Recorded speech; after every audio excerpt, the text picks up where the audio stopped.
Aluma Capital, celebrating a decade of trust, investing in your future. Dit is tyd vir volgende krantbesprekings en Jana Marx sluit volgende by ons aan. Goeiemôre Jana.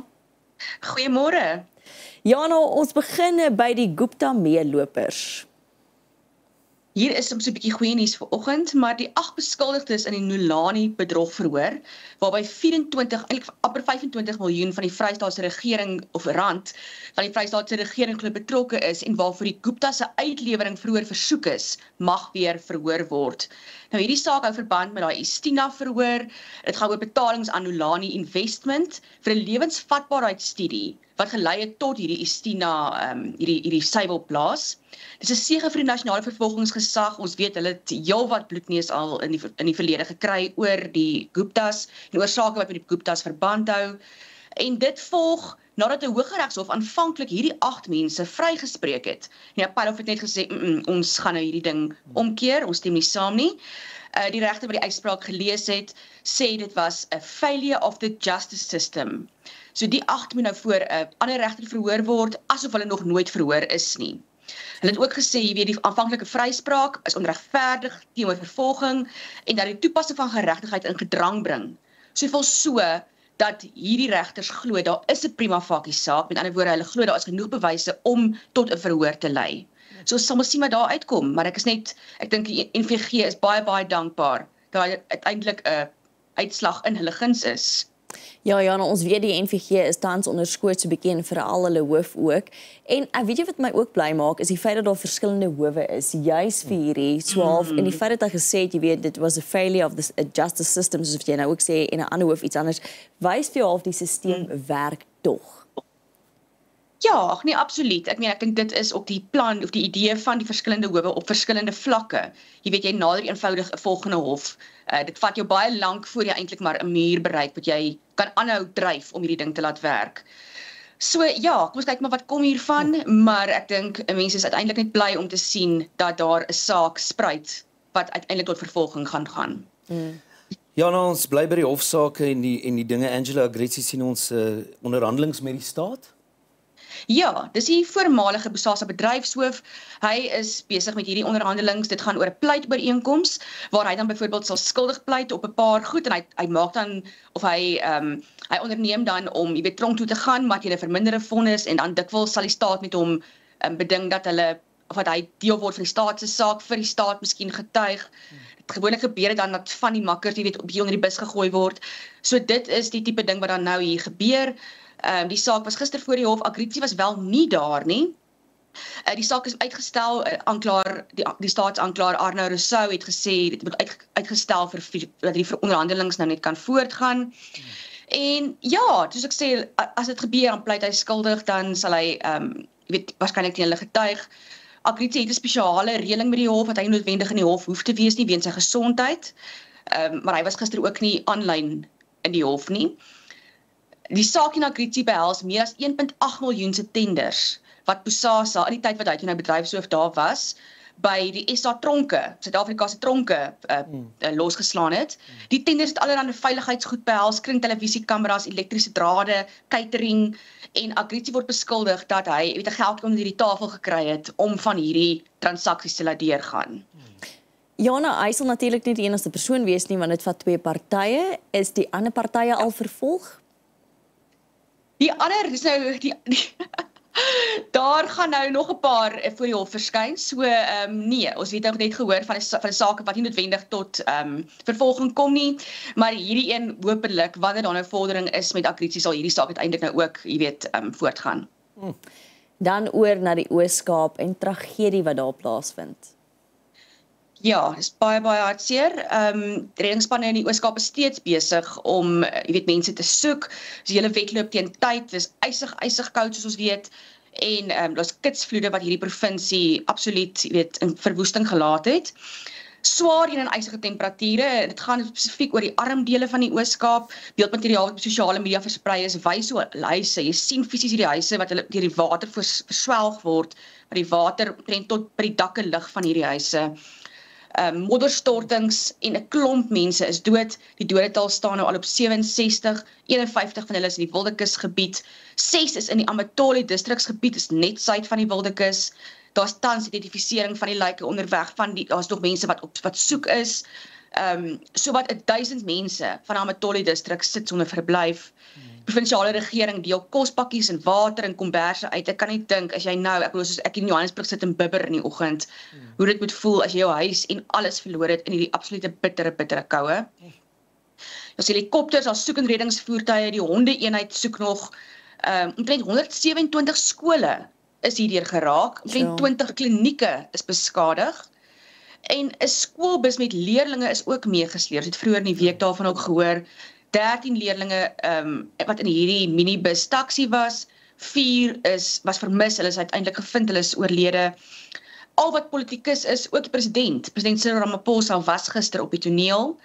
En die ANC Vroueliga vra dat die gebied 'n ramptoestand verklaar word. Wat beteken dat daar net vinnige hulpbronne by hierdie mense kan uitkom. Ons ken nogal die ramptoestand woord ken ons baie goed van die COVID dae. Maar ja, is 'n verskriklike storie en ek dink is 'n verskriklike tyd en dit is 'n vreemde tyd as mens dink aan vloede. Ek meen by ons het opgehou reën. En hier ewe skielik is daar hierdie ontsaglike klomp reën, modderstortings en dit is eintlik in die hart van die winter. Ja, ontstellend en om net te dink mense is eintlik maar heeltemal uitgelewer aan die natuur, nê. Absoluut. Ons kan niks doen daaraan nie. Ja. Wat sleg is, Jana, as mense wonder altyd soos in die Kaap as jy hoor van die vloede en waar mense se huise oorstroom is, dan is dit soos onder die vloedlyne. Ek weet nie, wat was die situasie hier? Het jy meer kennis of inligting daaroor oor was die huise of die plekke wat gebou is bo vloedlyne of is dit landelike areas waar dit geneig is om te oorstroom? Dis maar landelike areas, dit is baie geneig om te oorstroom. Vloedlyne word nie regtig in ag geneem nie. Dis maar informele nedersettings. Maar ek dink deesdae wat die gevaar van 'n kitsvloed ook maar is, jy weet dit maak nie eintlik meer saak nie.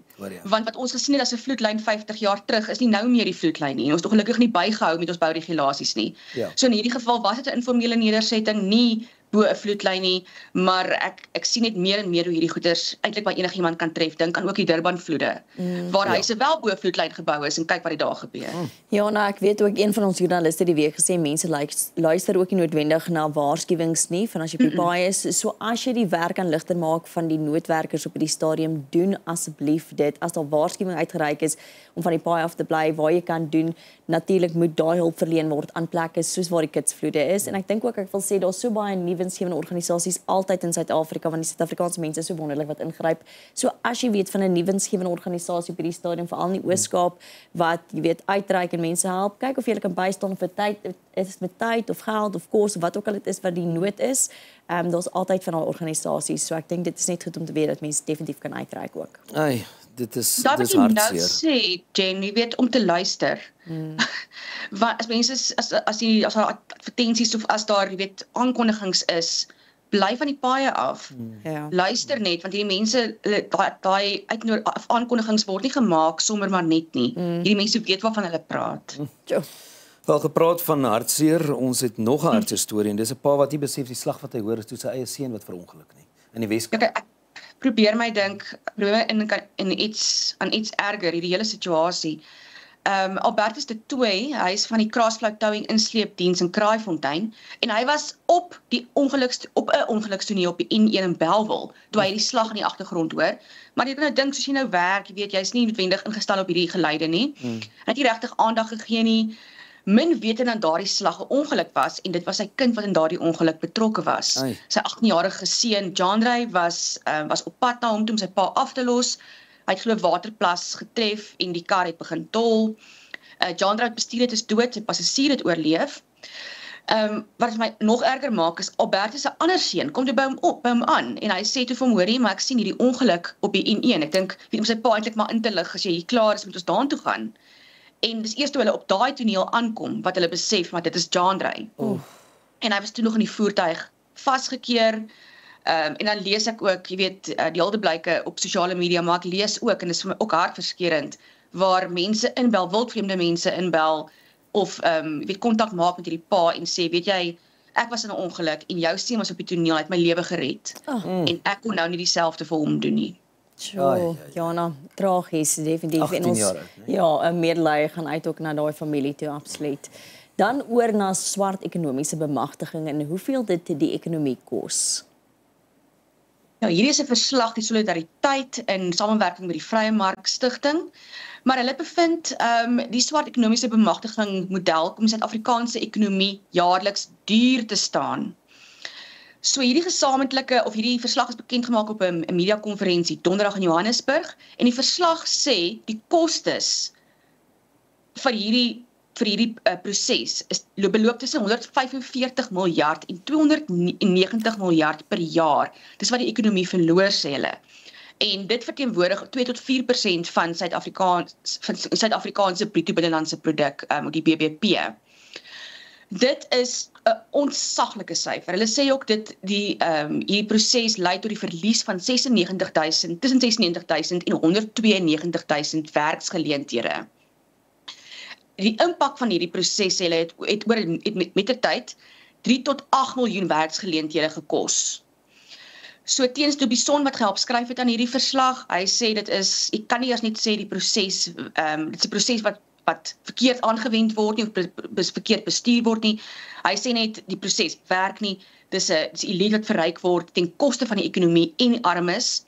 Dirk Herman, ek dink dis 'n baie belangrike aankondiging wat hy, of 'n baie belangrike opmerking wat hy gemaak het, is dat, jy weet, dit gaan nie oor dat mense nie wil hê daar moet regstellende aksie wees in ongelykheid nie, maar hy sê daar moet iets anders gedoen word. En kyk, ek het die verslag nog self nie onder oë gehad nie, ek sien die nuusberig, maar as dit is wat die verslag sê, dan is hier moontlik 'n groot probleem, en dan moet 'n mens dalk dink aan ander maniere om, jy weet, die verlede te herstel. Dit was interessant geweest, die president, en ek haal rolweg aan, want dis 'n artikel hierdie week waarna hy ook gesê het, swart ekonomiese bemagtiging is belangrik. Jy kan nie gaan of dit is transformasie of ekonomiese groei nie, dit moet albei wees. Ja. Wel, weet nie wat om daaroor verder te sê nie, behalwe dat dit ons baie geld kos. En dan nou nog 'n ding waar ons nie weet wat om te sê nie. Deadly COVID XBB wave, sê hulle, of die Salmonella outbreak, it's not true, according to News 24. Ja, hier is so 'n bietjie wat hulle sê, soos debunk the myth, nee. Daar is sosiale media plasings en boodskappe wat omgaan wat sê daar is nou weer 'n baie ernstige COVID variant. Hulle praat spesifiek hier van die COVID XBB wave of golf wat nou deur die land spoel. Dit is nie waar nie. Dit is ou plasings van 2022. Hier spesifiek gaan oor 'n Facebook post wat gesê het, jy weet, die COVID Omicron. Ons onthou die Omicron was deur die land versprei het destyds, en hy het. Maar dit is nie nou die geval nie. Ek het gister, jy weet, 'n nuwe nuusbrief gesien van die van NIOS of die NICD, dis 'n tipe oordraagbare siektes, wat hulle sê daar is weer 'n nuwe variant gekry, maar hierdie variant is nog nie aangetref. Hy's nog nie in iemand aangetref in Suid-Afrika nie. Hulle is bewus van hom, hulle monitor hom, maar dis definitief nie die Omicron een wat nou klaarblyklik, jy weet, deur die land spoel, deur die wêreld spoel en tot 'n volgende pandemie gaan lei nie. So asseblief moenie daardie nuus glo nie. Of rondstuur nie, nee, Jana, of rondstuur. Ja, moet ook nie rondstuur nie, want as jy dit rondstuur, is jy eintlik maar deel van die probleem, nee. Dan die hele Salmonella uitbreking, daar is in Amerika, is daar 'n klomp sulke gerugte dat mense gehospitaliseer word. Dit is wel waar in Amerika. Dit is nie die geval in Suid-Afrika nie. Ja, ons het op die oomblik 'n verbanning van invoere van Brasilië, want hulle het 'n voëlgriep uitbreking daar. Dit is nog, daai voëlgriep uitbreking is nie in ons land nie. Dit beïnvloed nie by die stadium ons eiers nie. Die geen van die hoenderprodukte of eiers wat op hierdie stadium in die land is besmet met die voëlgriepvirus nie. Daai uitvoere of invoere is baie vinnig gestop ook. Die oomblik toe daai uitbreking aangekondig is, het ons Suid-Afrikaanse regering in kontak getree met Brasilië en ons die invoere van hulle af of hulle uitvoere het ons dan nou gestop. So, en alles wat voor 'n sekere tyd verpak is, dit is nog deurgelaat. Alles daarna, toe daai uitbreking begin het, is nie deurgelaat nie.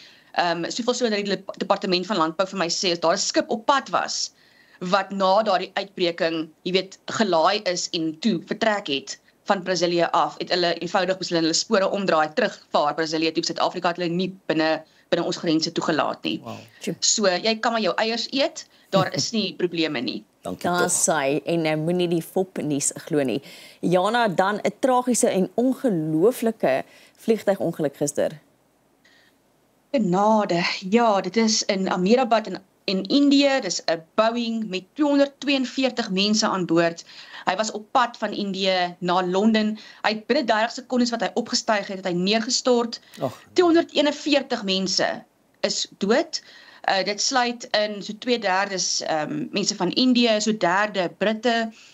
Net een persoon het oorleef. Ek het gaan kyk ook waar die persoon gesit het in die vliegtuig. Heel voorgerig. Dis eintlik vir my dis 'n absolute wonderwerk dat hierdie persoon oorleef het. En die enigste oorlewende is. Hy vertel aan van die nuusdienste uit 'n slag gehoor, maar niemand het regtig geweet wat gebeur nie. In die volgende oomblik het hierdie vliegtuig net neergestort. Die beheertorings het 'n mayday gekry van die vlieëniers. Die vlieëniers terloops was baie ervare. Hulle het 10.000 vlugure saam gehad. So daar's definitief nie 'n probleem dat 'n onervare kaptein uit die vliegtuig gevlieg het nie. Hulle het 'n mayday gehoor, hulle het niks verder gehoor nie. Dit was so vinnig, want dit was letterlik binne 30 sekondes wat hierdie vliegtuig opgestyg het. Ek het 'n bietjie gaan lees oor wat moontlik, jy weet, redes kon wees hiervoor. Natuurlik is daar nou 'n groot ondersoek aan die gang. Niemand presies weet wat gebeur het nie. Daar is 'n moontlikheid, maar dit is baie skaars. Jy kan vir jouself dink ook dat albei engines te gelykertyd onklaar geraak het. Maar die kans vir dit om te gebeur is regtig baie skraal. Die area is blykbaar ook berug vir baie voëls.